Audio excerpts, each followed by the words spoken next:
Welcome, listeners, to another episode of Listen, Learn, and Love, hosted by Richard Osler. My guest on today's podcast, joining me from San Diego via Zoom, is my friend Alexa Norton. Welcome to the podcast. Thank you. Alexa is going to talk about a sudden, tragic death of her father that occurred in 2017 at age 54. Correct. And so this will be a podcast for those of you that have had a sudden death occur in your family, a loved one that's incredibly traumatic.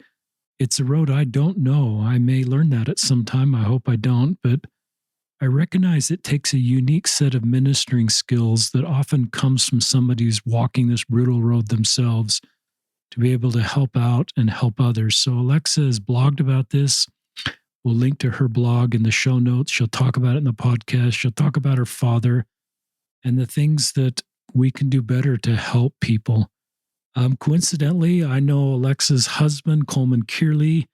He grew up in our state, served a mission to Washington, which is also where Alexa served. Coleman invited me to his wedding reception in 2017, so I got to meet Alexa and Coleman. And that wedding occurred in July of 2017, just a few months after her father, Daryl, tragically died. So it's good to circle back with this couple. It's been almost 5 years since that happened. They're a great couple and good friends. Is that okay for an introduction, Alexa? Yeah, that's perfect. So let's just have you start telling your story about losing your dad, or wherever you want to start. Yeah. So something that has, I guess, been on my mind too a lot, of sharing your story, whatever your story might be, with different things you go through. So mine is obviously grief and losing my dad. I think it's super interesting. I just wanted to kind of start with this, how each time or whenever I do share tidbits or my story, I share different details. And I always find that very interesting, of things that come to my mind, or things that I didn't recognize in the past, but now I recognize now. And so you learn so much the more you share, even if it's really hard. And I have different emotions each time that I share it, depending on the setting or the person. And so there's moments when I know I might not get super emotional, or I might be super emotional. And that doesn't mean I'm super happy about this, but I just am able to share it. So I kind of wanted to start with that. I love that. But that's for everyone who shares their story. I think I hear or I listen to podcasts and I think, oh, wow, but they seem like they're okay. But deep down, there's still that part of them that has this really hard thing that they're going through. So yeah, just kind of leading with that. So I'll share how I lost my dad and kind of my story, my perspective, and then go from there. So, actually, I'll start with Coleman. Coleman and I got engaged in March, and obviously my life wasn't perfect, but I felt like I was doing all these awesome things. We were preparing to get married. I felt like I was finishing up school. I wasn't finishing up, but I was finishing up a semester. And I kind of was on track with where I wanted to be at in my life. And we were looking for a place to live. And I was living with my mom and dad at the time. And I was the last one. All my sisters had moved out, and I was just ready to start a new phase of life. And I was really excited.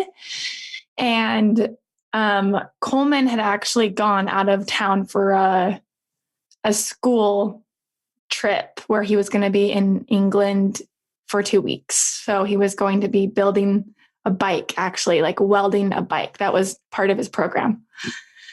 And my dad, I remember he was so excited. My dad has always loved traveling, and I think a lot of people love traveling. But my dad actually worked for Delta Airlines just so he cleaned airplanes just so he could fly standby for free. Because that was always a love of his. So he would sometimes come home and randomly say hey, I need you to take me to the airport because I want to go to Peru tomorrow. I'm like, okay, you can't just up and leave your life and do these things. But that was what he loved, and he loved doing solo trips, and he felt really nourished by doing those things. So So anyway, my life felt like pretty great. And I felt like I was pretty happy. And I got home. I was actually babysitting a neighbor at the time. I was babysitting her kids. And I woke up that morning, went to work. I just went over to her house and took care of her kids for a couple hours. And I came home and I knew I had like one more assignment I had to finish for school until it was my last assignment for the semester. So I wanted to get that done. And then I wanted to immediately just kind of dive into wedding planning because I felt like we had so much to do. And I pulled up to my house and no one was home. My dad had gone skiing and my mom was going to meet him up there because he left earlier, but she was going to meet him up at Snowbird. And so I pulled up into my driveway, and on the side of my house, we can go to our backyard. And there was 2 police officers like looking over my fence. And so I was automatically on guard, like, what is happening? Is there someone like trying to break into my house? But it was daytime, so I wasn't really nervous. And obviously there's officers, so they're going to protect me, right? So I pulled up and then they said like, hey, actually, we're looking for, I think they said Carl. I can't remember. They didn't say my dad's name and they didn't say my mom's name. I think they combined the 2 names. I said, oh, no one lives here by that name. I was a little bit sassy, I think, because like, please leave. I don't want you here. They're like, actually, is it Carla? We're looking to talk to Carla. I was like, oh, that's my mom, but she's not here. And they said, okay, well, can you give her a call? And I was like, okay. So I called my mom and like, I asked them like, well, what do you need to know? Like, what is going on? And like, we can't let you know, but we just need to talk to your mom. And I look back on that and I think, it's so funny because I actually think my dad was like trying to protect me because I really thought in my head, oh no, my dad got into a fight with someone on the mountain and he probably punched a snowboarder because he really didn't like snowboarders. So I was like, oh no, he got into a fight and he probably has to go down to like do something. And so I was like, oh, my dad is so embarrassing. But I look back and I think he probably was trying to protect me. So I called my mom and my mom answered and she was driving up the canyon. And she said, wait, what do they need? He said, well, they just want to talk to you, but they're not giving me any details. Like, I don't know, Mom, it's really weird. So I gave the phone to my mom and they told her that she needed to meet with like the police up the canyon. And so I honestly really thought what I had just said, that my dad got into a fight. So I wasn't really that nervous. I was just like, oh boy, this is going to be a story for the books. Like, we're going to remember this story. It's going to be so funny. Like, we'll look back on it. So I went about my day. I honestly went about my day. I didn't call my mom. I went and did a workout. I got ready for the day. I did my assignment. I ate food and I was just at home all by myself. And for some reason, I didn't call my mom. Like, I didn't call in to check on her. I just like went about my day. And I think about probably 2 hours later, I was sitting in my house and I heard the door open. And I was waiting for my dad's very loud personality, very like well known, just likes to make it known. And I didn't hear his voice. And I think at that moment, because I didn't hear him, it was super silent. And my mom walked around the corner in our house and we kind of locked eyes. And she didn't say a word, but I knew that I wasn't going to see my dad again. And I think that was really hard. And so then my mom told me everything that had happened. And it's really interesting how grief brings you to your knees, because we just immediately fell to our knees. And she said, like, yeah, your dad, he's actually gone. I didn't get to see him. They said he was skiing and he hit a lip and he broke his neck, or something had happened because we hadn't gotten the autopsy yet. But it was so hard to wrap my brain around that idea of never seeing someone again. I think, what do you mean? Like, what does that mean? Who saw him? Where is he now? Obviously there was still a body. So I had so many questions, but I didn't want to bombard my mom because I knew she had been through the ringer as well. And everything happened so fast. She had to call each of my sisters and tell them over the phone. That's what she had decided to do. They kind of told her. So she went up to Snowbird. They told her up there. They took her into a room. And sorry, I'm kind of bouncing all over the place. You're doing good. But I guess my dad had gone skiing. My dad had suffered from a lot of neck pain from when I was younger as well. He'd been in a car accident. I kind of said that in my little blog post. But he had really bad neck pain. And he would always tell me, okay, so when I go skiing, it allows me to feel free, which I never understood. I'm like, what do you mean that allows you to feel free? He's like, it's when my neck isn't in so much pain. My dad had a hard time turning his neck to look at us sometimes if he slept on his neck wrong. My dad was an experienced skier, so I have to give him credit. He liked going fast and he liked going skiing, obviously, but I guess he hit a bad icy patch. It's spring skiing and he broke his neck. And so he actually died instantly. That's what the autopsy had come back and shown us. Wow. Yeah. So talk about, like changing your life and really trying to understand death and how it can happen so fast. And I had heard stories of this happening to other people. And I always thought, wow, that must be so hard. Like I can never imagine that happening to me. And it's even weird to share my story. It almost feels like an out-of-body experience that I share my story because I still can't believe it's happened to me.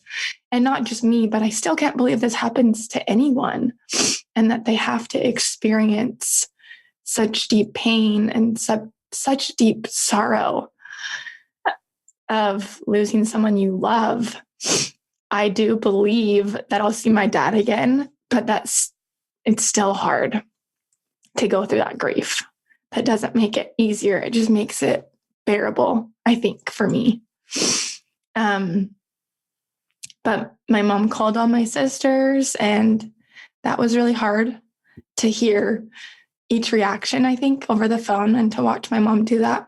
But my mom is really an amazing person. And luckily all of us lived within, I think, 10 to 12 minutes away from each other.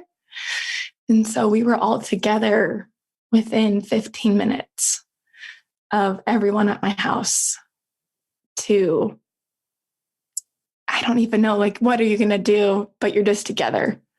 And that's what you need, because you need support and you need to just be in a room together to try to understand what has just happened in your life. So that happened really fast.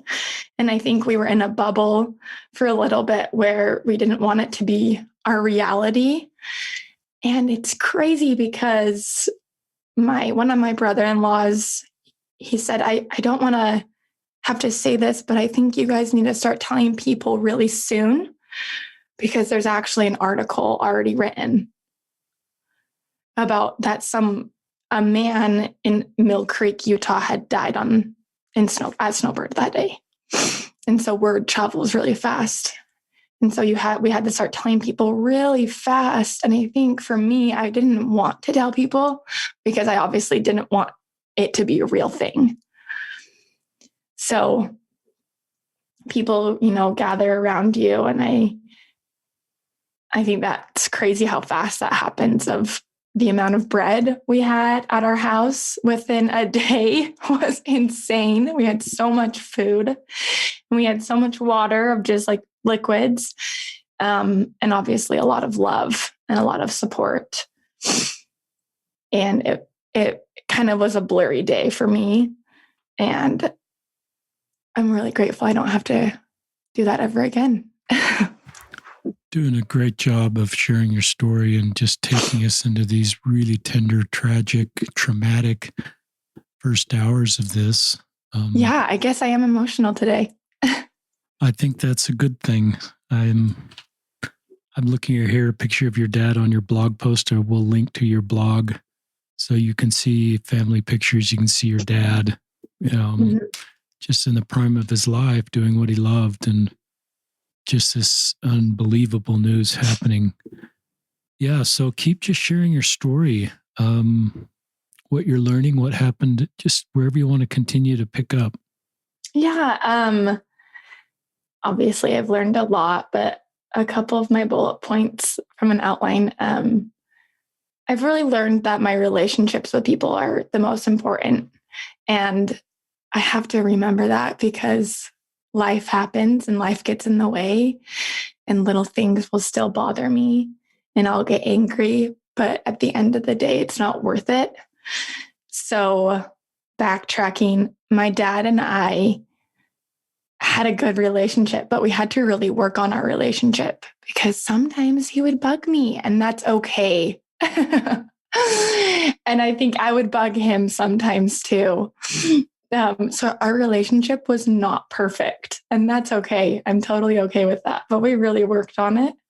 The night before, I remember I got home from work and my mom and dad were there, and it's so silly. I don't even know why I made this because I don't make this a lot, but I made tapioca pudding because it sounded really delicious at the time. And I was so excited. So I made this tapioca pudding. My dad really liked like rice pudding and tapioca pudding. And if you're familiar with tapioca pudding, you have to make it on the stove. And then it's really nice if it sits in the fridge for a little bit and gets kind of cold. And I did that. And I went on a walk with one of my friends. And I came back home and my dad had eaten like half of my tapioca pudding. And so I kind of yelled at him and he kind of yelled back at me. And we went to bed kind of in a fight, but not a huge fight. But the next morning, I remember my mom said, well, just so you know, my mom and I went on a walk. She said, I talked to dad and I told him that you were sorry and he's going to apologize because he's sorry too for the way he acted. It's great. We obviously never got to have that in person, but I know we were both sorry. But there's little things, right, that happen in our life that get in the way. And relationships at the end of the day are the most important to me. I love that. And I love sometimes we define you've had, you were in your 20s when your father died. So that's 2 decades and maybe pre-earth life. And so I think sometimes when someone dies suddenly, we define our relationship by the very last interaction or the difficult things that happen in a relationship. And I think like you're teaching us to do is to define the overall totality of that relationship, because I think that's the way I'd want us to define them on the other side. I think your dad would be laughing a little bit about this last night together and would not in any way want you to feel bad. And so I think, sometimes we just define our relationship if somebody goes by the last interaction. If that's not a good interaction, then sometimes that can add for burdens of years that I don't think anybody should feel. Yeah, I think movies teach us too, like we should feel remorse if there was some big fight. I don't know. I think that like, you've seen it in the movies in Hollywood or whatever. And my gut reaction, I remember when I heard that he had died was, oh my gosh, our last interaction was like not the greatest. Yeah. And I think immediately I was like, but there have been so many great interactions that we've had. And like, let's not let that be the last memory that I ever have of him. But now I look back and I think it's a funny memory because it shows who we truly are, that we're trying, even though we let these things get in the way of me getting mad at him and him getting mad back at me. But at the end of the day, we were both sorry. I love that. He didn't actually mean that, Keep sharing us with what you've learned. This is hopeful. Yeah. I think I've learned too, allowing myself to be sad and allowing myself to feel every emotion I've felt and to go through the process in my own way. There's no linear grief expectations of, so you'll feel this and then you'll feel this and then you'll feel this and then full circle, where I'm like, it is a roller coaster of every day. I miss my dad every day. And I remember stories of him every day. And I have a running Google Doc of, things that pop into my mind. Cool. Because I think we forget things really easily. But I want to remember, when he would, walk into the house and he would stomp really loud, and how he sneezed really loud and it bothered me. But now I think it's so funny. But there's always memories you can remember, and it's important to write those down so that you can look back and remember the good and the bad and the funny and everything that they were to you and everything that they still are. I love that. A couple of things I really love there is I'm sort of an analytical guy, so I hear these stages of grief, and I think you're helping us understand it's not quite that linear. You go between stages, and at some stage you may be back.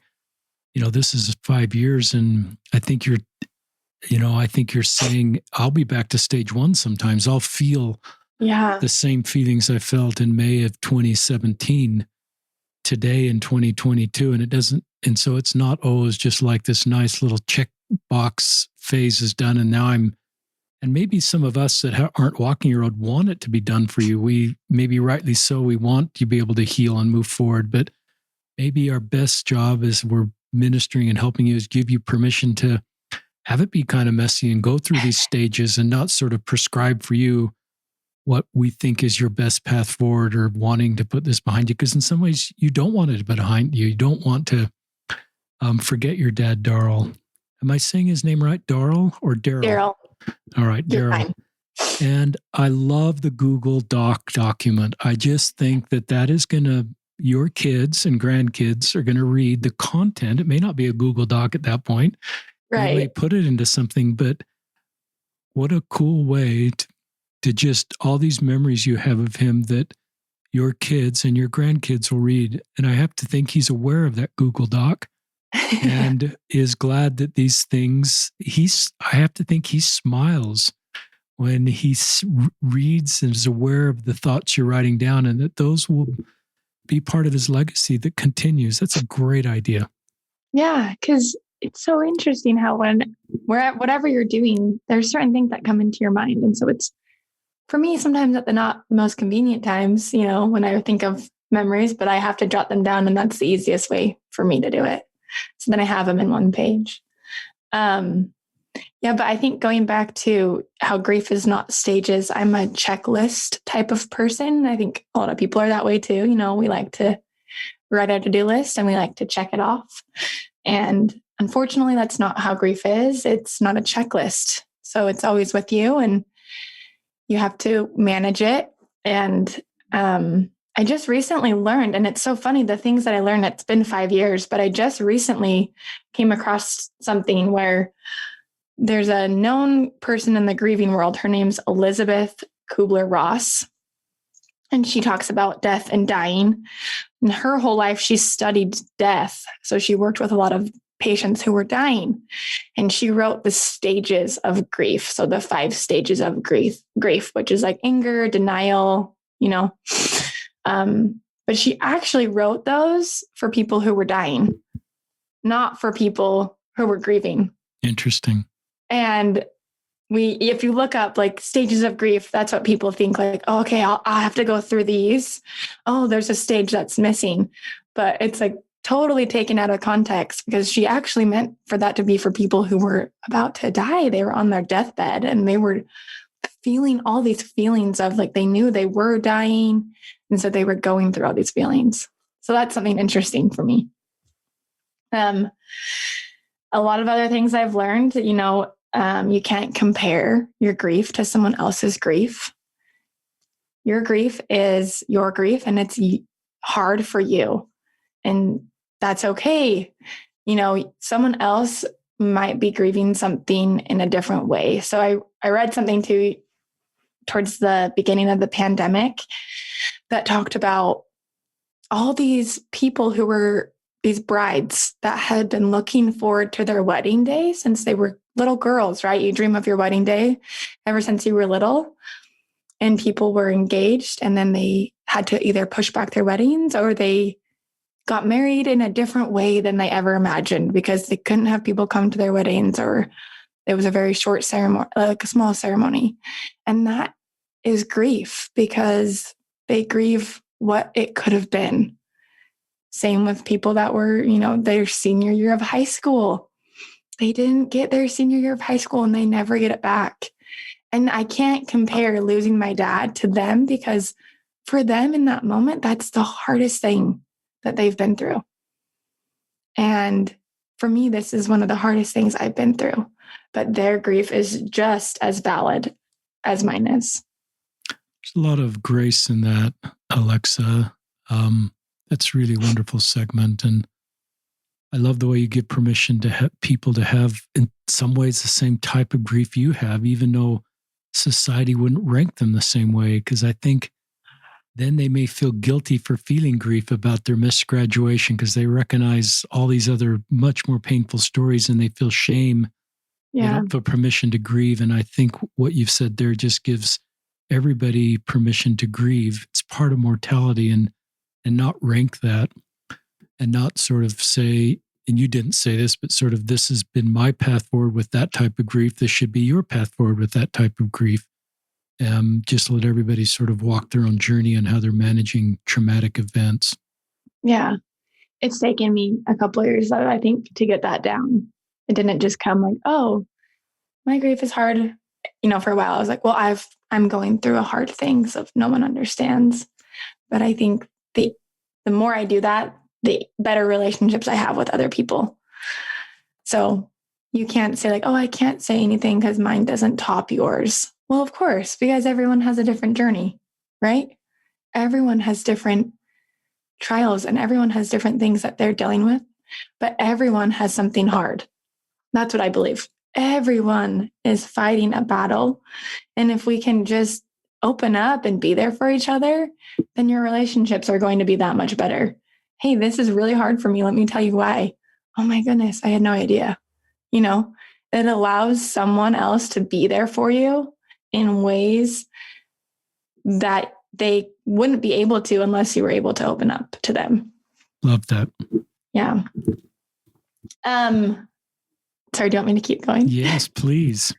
I think one thing, this might be going off of something opposite what we're saying, but you can find something that was really healing for me was finding people that did relate to me. I got a text message actually from someone in my neighborhood that goes to my same church, so in my ward.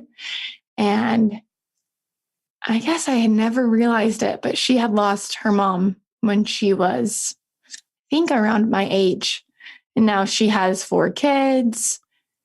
She was well on with her life, but she lost her mom and her sister. And she texted me something, just very simple, like, hey, I just want you to know I lost my mom and I'm here for you in ways that you need. And just by her saying that, I remember that gut reaction of me thinking, oh my goodness, like she is alive right now. Because I felt like life was being taken from me. I felt so dark and so heavy and just like I didn't want to go on. But because I could look at her and she was, 15 years ahead of me. And I could say, oh my goodness, like she's alive. She's alive. Like she is living her life even though she has experienced very similar pain that I have.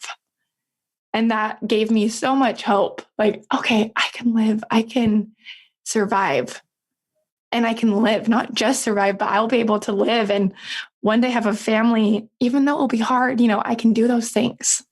So that was really something that was like pivotal in my grief journey, was finding people that could relate to me in a way that I couldn't find anywhere else. That's interesting to me, Alexa, because I get the relating to, but it's actually what that person did for you is gave you hope. Yeah. That you were in such a dark, hopeless space that and you recognize she was alive. I like the word you use there, alive. Yeah. It helps me understand just what a dark place you're in.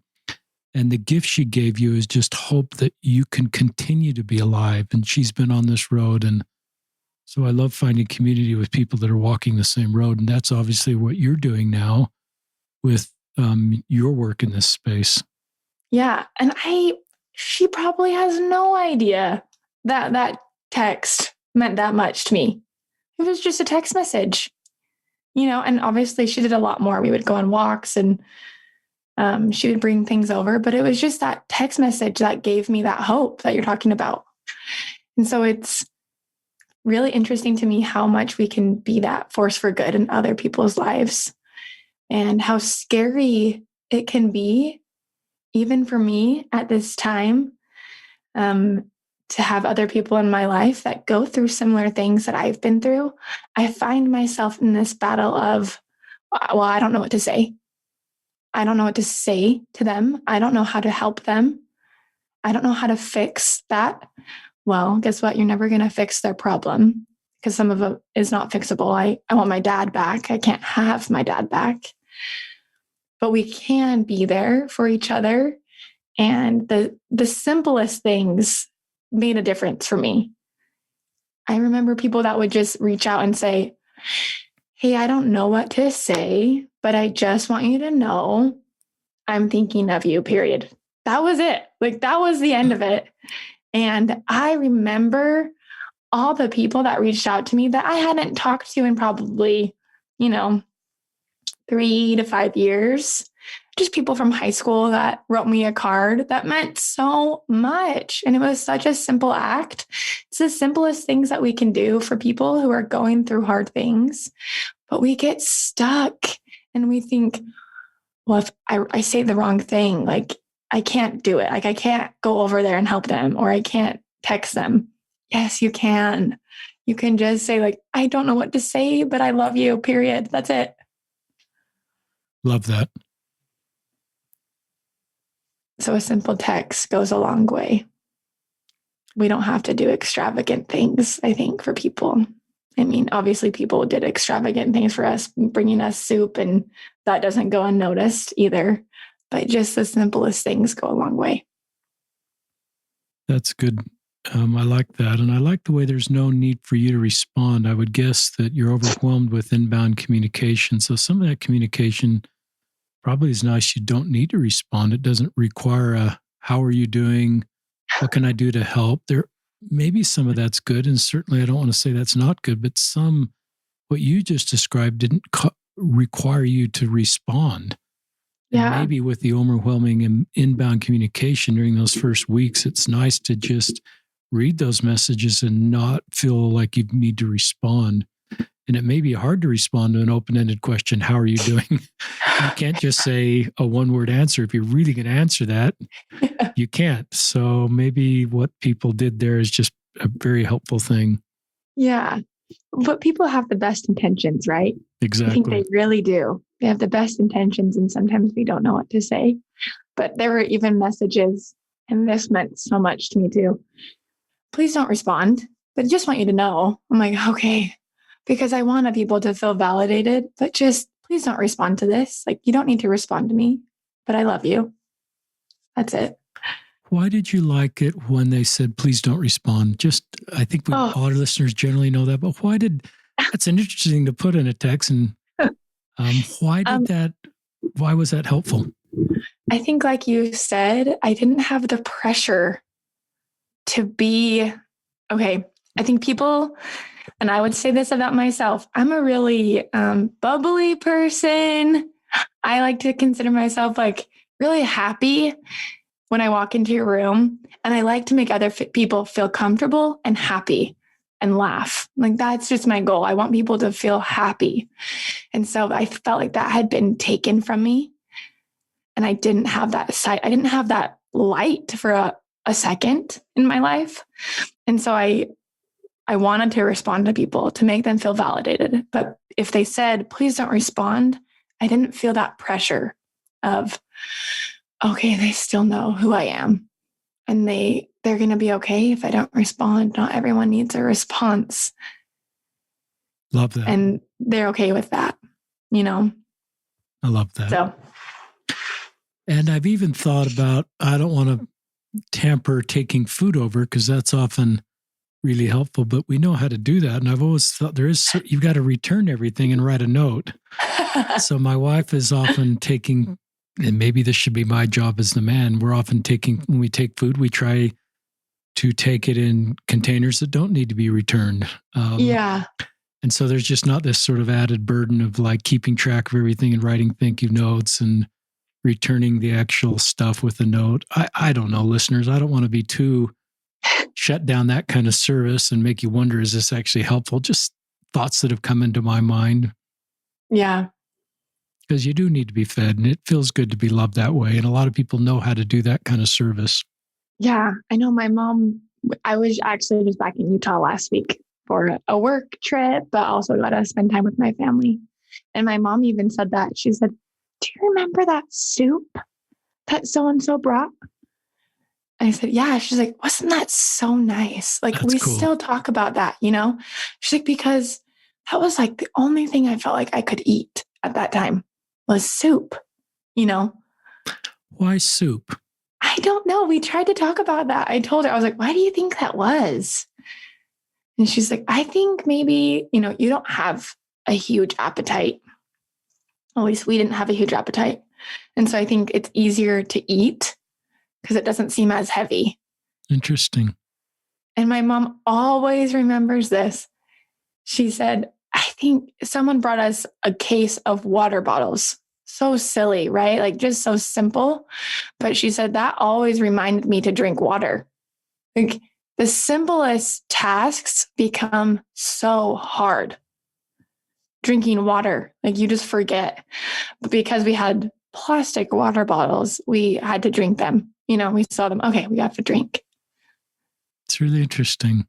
Yeah. Certainly people delivering food to people in crisis is blessed a lot of people's lives. I think both of us are saying that's a good thing. Yeah. Just act on your impressions, and the best way to do that. I love the soup. I love that 5 years later, you and your mom just had a conversation about soup. I'm not kidding. Yeah, we still talk about it. So that's great. Keep sharing more of the story. Yeah. What else? Memories are really fun to hear. And so if you have someone that you know they've lost someone and you have a memory of them because you've met them, I think sharing it is so awesome. There are things that all of a sudden didn't mean something to me, and now they mean so much, you know? So I love asking people for memories of my dad, or when they just say, hey, can I tell you a story about your dad that, you know, I interacted with him and he did this? I'm like, please. Yeah. Cause obviously I wasn't there. So I don't know. And when someone dies, here's my tip. Try to focus on relationships now and focus on who people are now, because when they die, you crave that, and you crave to know all of a sudden so much more about the person they were and the person they were becoming. And I love hearing those stories that people had interactions with my dad, whether they be profound or just silly. They have so much meaning to them. I love that. Yeah. I'm just going to let you keep talking, Alexa. You're doing a great job. So one thing I feel really lucky to have experienced and to still experience is I get to have a lot of dreams about my dad. And I think that's a big blessing that I have. I know not everyone gets that. And I don't know why I have been honored with that. And sometimes he's just there in my dream. But I've had a lot of, deep and meaningful dreams. And I will share one of them because I do find them to be very sacred and personal to me. And one thing I do is I actually have two journals, I guess you can say, in my life. I have my journal, and then I have a grief journal that I write letters to my dad. I just get everything out, all my emotions. And then I have a journal where I keep track of just the dreams I have about my dad. And I feel because I do that, I can have more dreams because I try to look back on them and focus on the dreams I've had of my dad. But this one has, I think, the most impact on me because it was the night that we went to bed after he had passed away. And for people who have experienced death, it's really hard to sleep. It is very challenging, and I don't know why, but you can't sleep. And that's the only thing you want to do is you just want to sleep because you're so tired emotionally and physically, and everything is drained from you. But like I said, so I was the only one living at home, and my family all left. And so it was just my mom and I in our house. And we live in Mill Creek, and we don't live in a big house, but it felt empty. And I've always been, I feel like I slept with my parents at a young age. Like I would go into their bedroom and try to sleep with them because I was always scared of sleeping for some reason. That's always been my issue in my life. But I wanted to sleep with my mom that night because I didn't want her to be alone. And I think I look back, I was really focused on, I don't want you to feel like you're alone. Like I want to be with you. But I think I really needed that way more than she did. I needed the comfort and I needed to be with my mom. So I fell asleep, luckily. And I woke up, but I was still dreaming. And those dreams that you have when you wake up in the position you fell asleep in. So it feels really real. I don't know if anyone has experienced that, but I think we have. And I woke up, so to say, but I was still dreaming. And I walked out of my parents' bedroom into like our living room area. And my dad was sitting on a chair, and he was wearing all denim, which was, I don't know, he never wore all denim, but he had denim jeans on and a Levi top on, like this long sleeve shirt. And he was staring kind of at our TV. The TV wasn't on. I just want to paint the picture for everyone. But he was also looking outside. And I was observing him. And I remember my gut reaction was, oh, good. Like he's not dead. Like he's not passed away. Like, oh my goodness. Okay, that's a big relief. Like, oh, he's alive. Okay, I feel so much better now.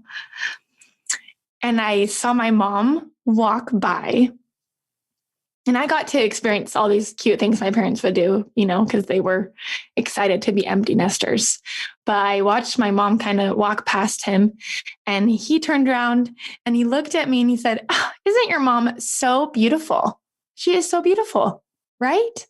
I was like, I know, she is. Yeah, she is very beautiful. And then for some reason I came to in my dream and I realized, oh, wait, this is a dream. This is a dream. He actually did pass away. So I quickly moved and I got really close to him. And he was still sitting in his chair, and I kneeled down and I said, hey, listen, you've actually passed away and we're really scared. Like we are really scared. And you've kind of left us, because that's how I felt at the moment. Hey, you've left us. You've gone. You've left us and we don't know what to do.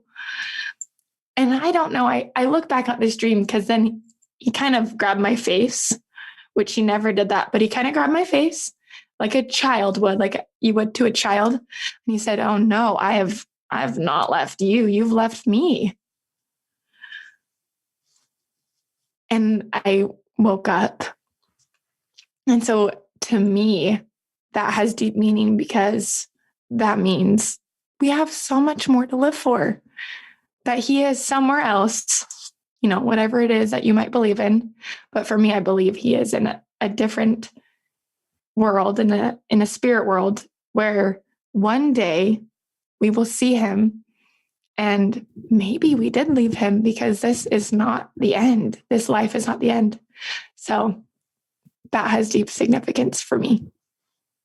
I, on behalf of all of our guests, thanks for sharing that dream. That's a really tender, personal, beautiful experience.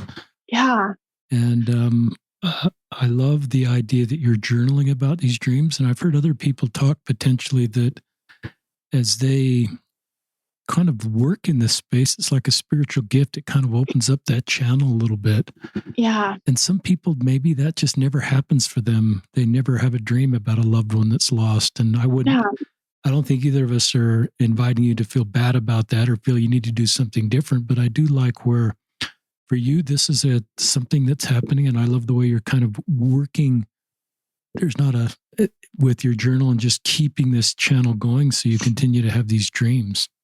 Yeah. Like I said, I feel really lucky that I get to have these dreams, because I do know that not everyone gets to have them, but I think sharing them too is part of the reason that I feel blessed, and that I think some of us can have that same experience.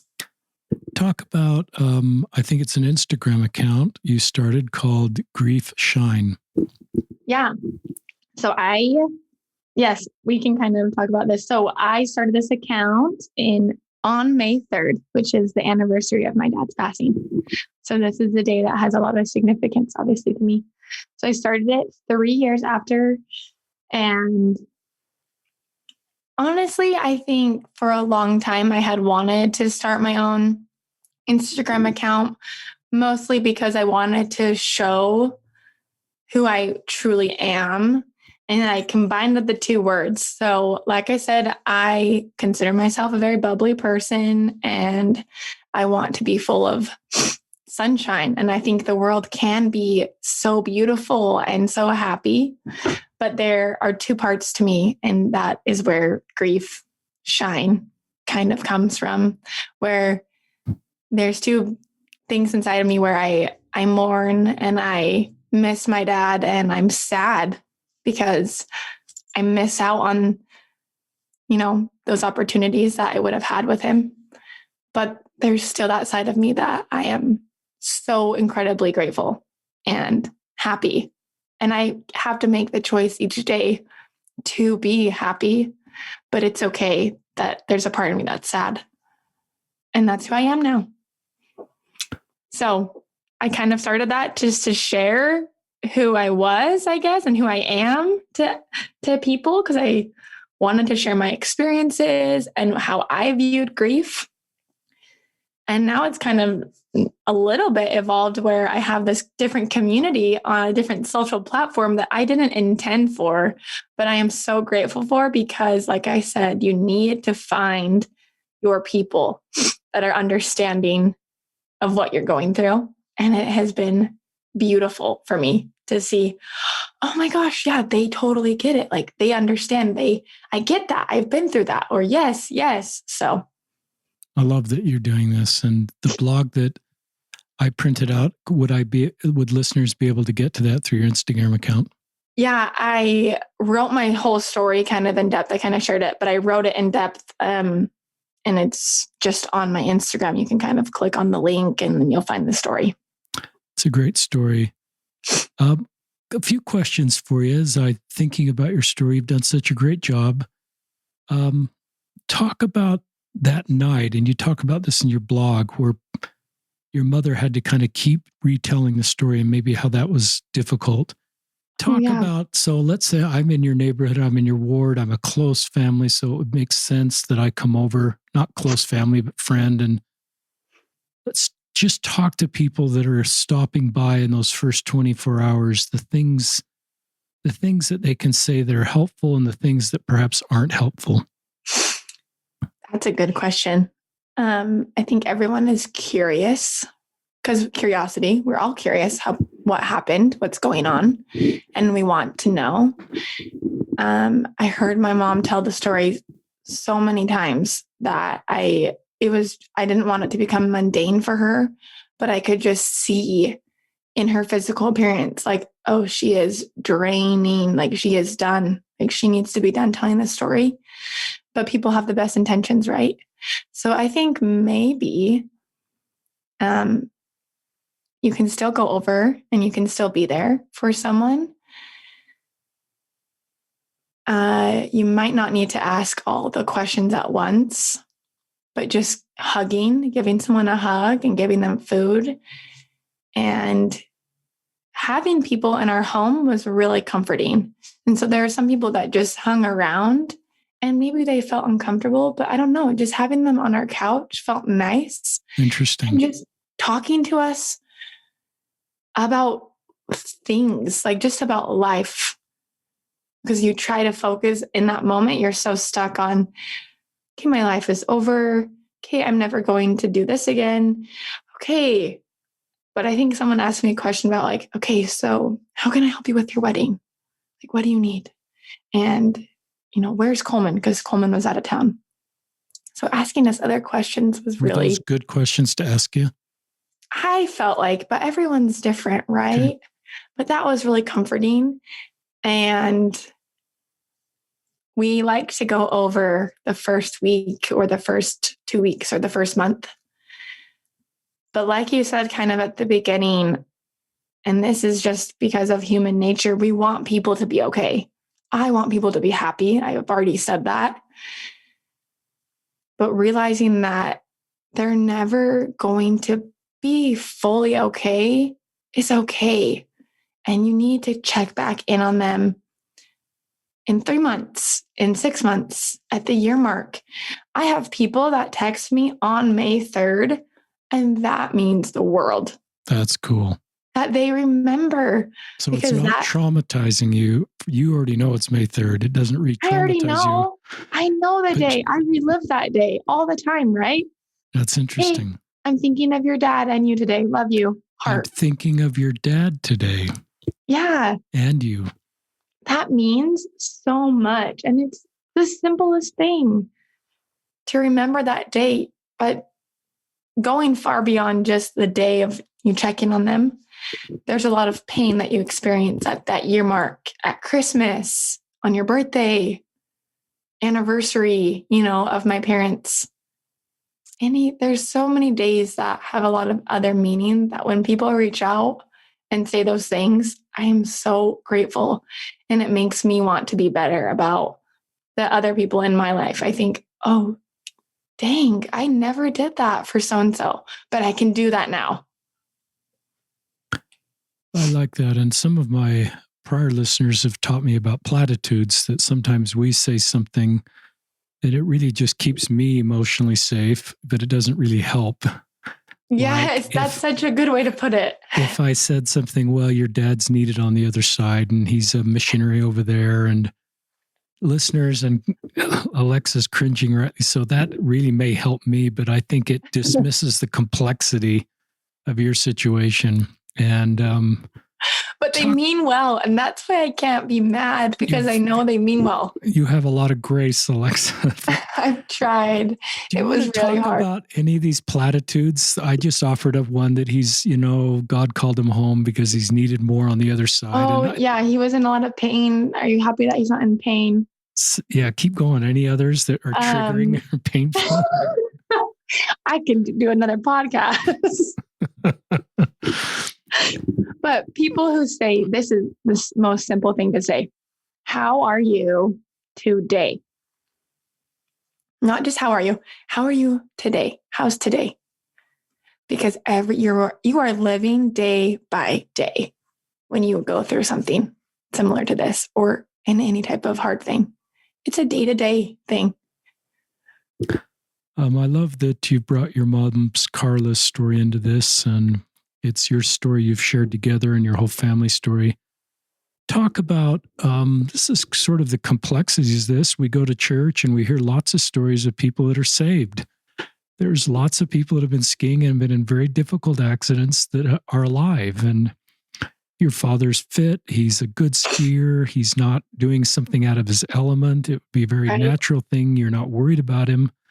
And he dies instantaneously. And how do you reconcile that where there's this loving God and some people are spared and your father wasn't? And just the context of this is your wedding year. This is like, I mean, I don't want to remind you of how, but you're going to be walked down the aisle, so figuratively, by your father in this beautiful moment that he's looking forward to and you're looking forward to. You're engaged, and it happens during this beautiful time of your life.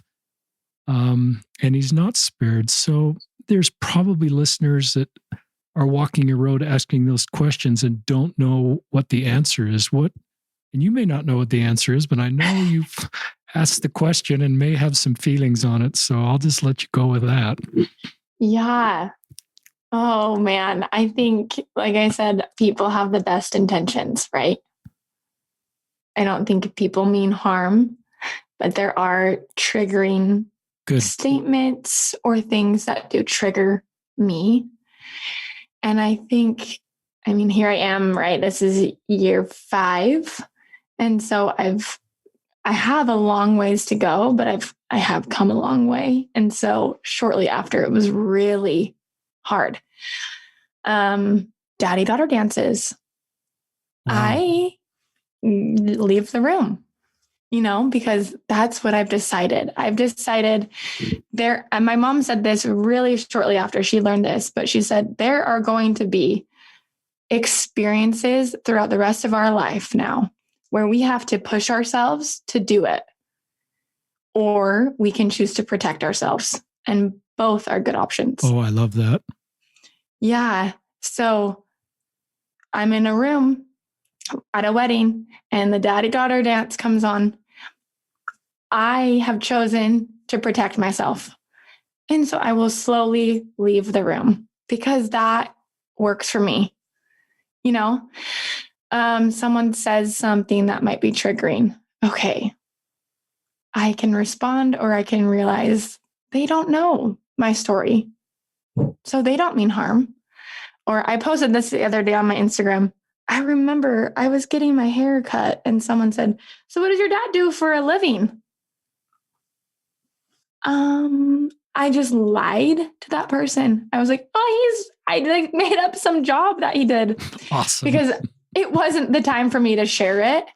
And I didn't know her. And so I protected myself. So I think sometimes we push ourselves and sometimes we protect ourselves. And both are good options. I love that. I love the way you're owning this and giving yourself permission to have boundaries. I like the word protect yourself and this wounded heart that as you connect with society again and move forward, you're going to get triggered. Yeah, and you will. Traumatized, and those arrows go back through your heart. And so I love that. I think that's a sign of strength. I don't think it's a sign of weakness to protect yourself. I think it's really quite terrific.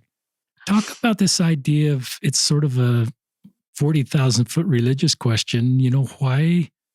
Do you have any answers or any thoughts for others that are asking this $40,000 question? Why was your dad not protected and other dads were? Okay, that is so good because I remember one of my sisters, a couple months after my dad passed away, she said, "I need to tell you something." I'm like, okay. Am I evil if I see an old guy and he's still alive and I think, why are you alive and my dad's not? I like that. And it made me laugh, and it felt good to laugh. And I said, no, because I think the same thing.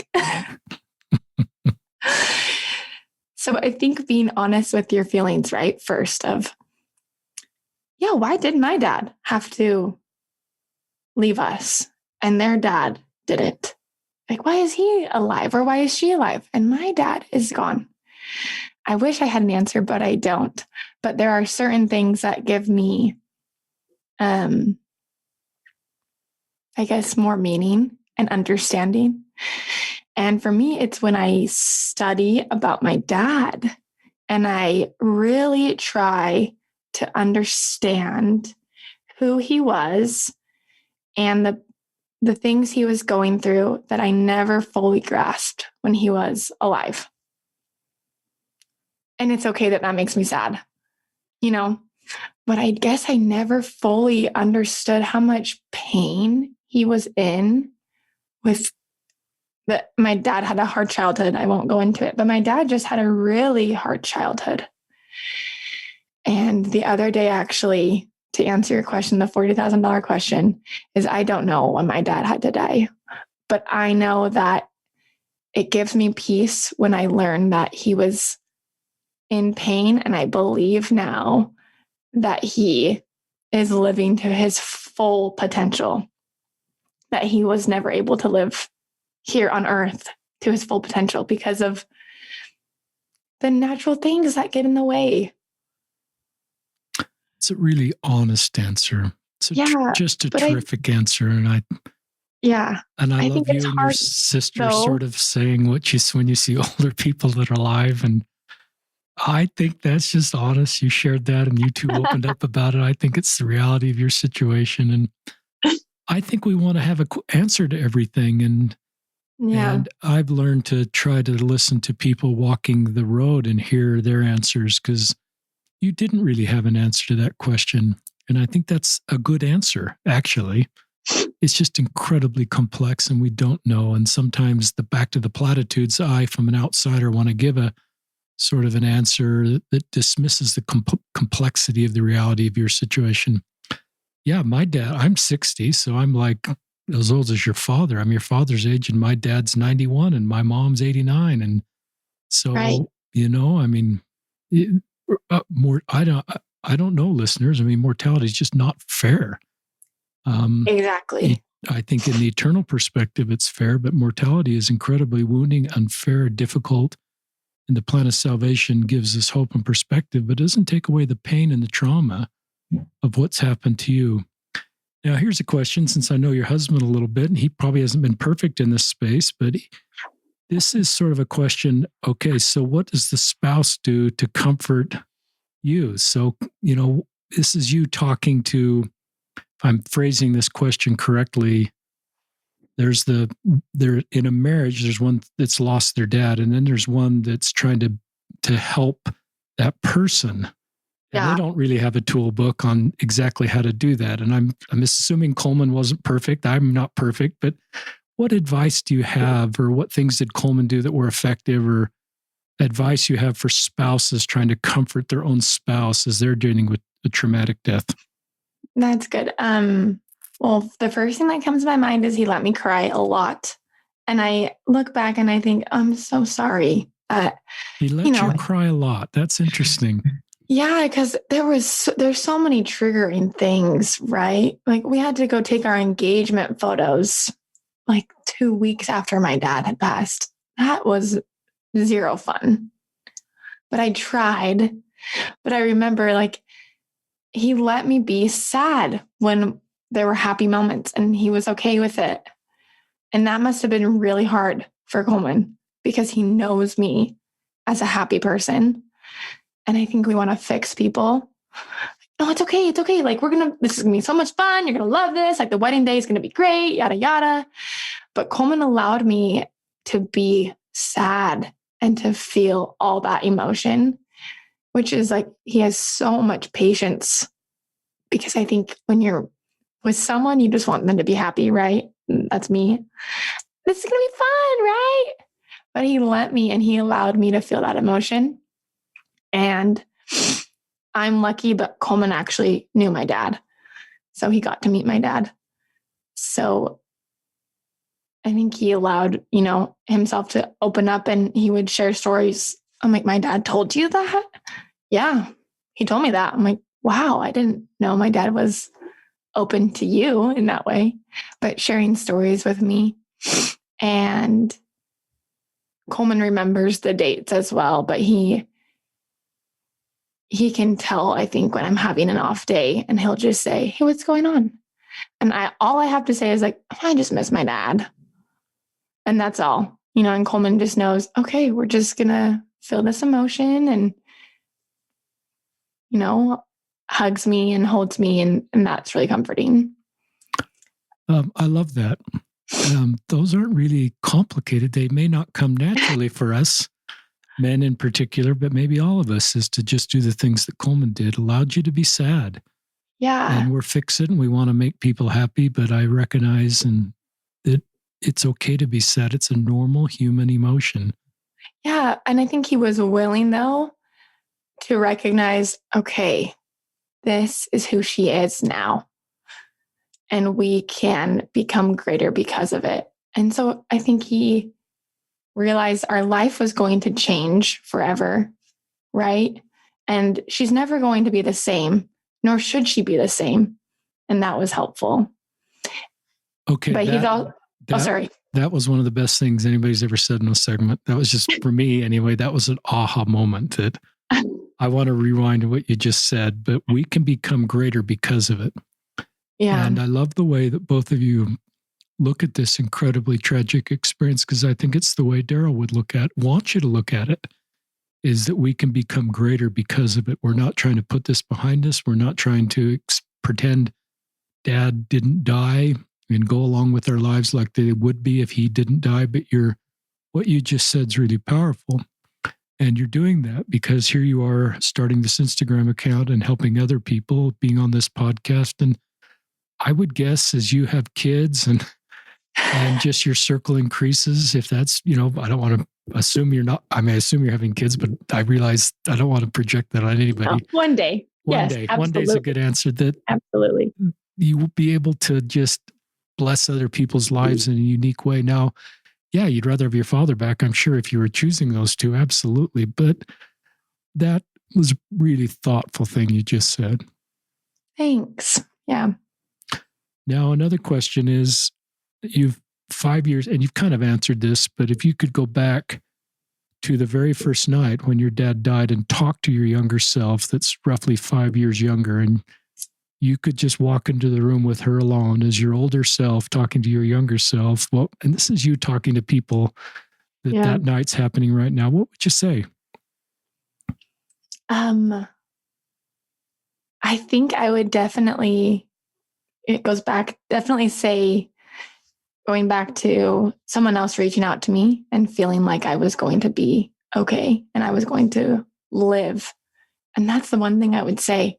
Like, this is hard right now. Yes, but you are going to be alive in the next 5 years. You'll live life, even though it'll be hard, and you'll still live, and you will laugh and feel every emotion that you've ever felt, good and bad or sad, but you'll feel all these emotions still, and that you'll still be alive and you'll still live life to its fullest. Love that. Anything else you'd like to share with us, Alexa? Wow, no, my mind, I guess, is blank. I think to end, just when you're in doubt about anything that anyone else is going through, just reach out to them. Even if you don't know what to say that. I don't know what to say, but I'm so sorry. I think that has been the most meaningful to me, or I am thinking of you, and that's it. That is terrific.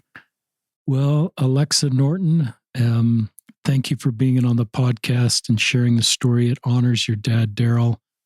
I've been looking at his picture on your blog, the whole podcast, this one right here. That's him. And he's in a suit and tie. He's not in a ski. And you've got all these pictures of him. This is a great dad. And I'm sorry he's gone, but what you're doing honors him and honors his life and helps others. You're the wounded healer. We talk about that concept a lot on the podcast, where the great illusion of leadership is that others can be led out of a desert by someone who's never been there. So you know this desert. It's a desert you wouldn't invite anybody on. You don't want to be on it. But you're a wounded healer with your Instagram account, your podcast, and your life ministry to help others. And so please check out, listeners, at Grief Shine. That's a pretty simple Instagram account. Way to find that one before someone else claimed it. I know. Well done. And we'll link to that in the show notes. And thank you, Alexa Norton. for being on the podcast. So this is Alexa Norton and Richard Osler. And Daryl, we hope you've been joined with us. We sort of invite these people that have been gone to be with us on the podcast. We hope we've honored you. I think your daughter has done a great job of honoring you and what she's doing. And you're a good wife that you're separated from Carla and your other 3 daughters and extended family. And so this is, we're signing off on another episode of Listen, Learn, and Love.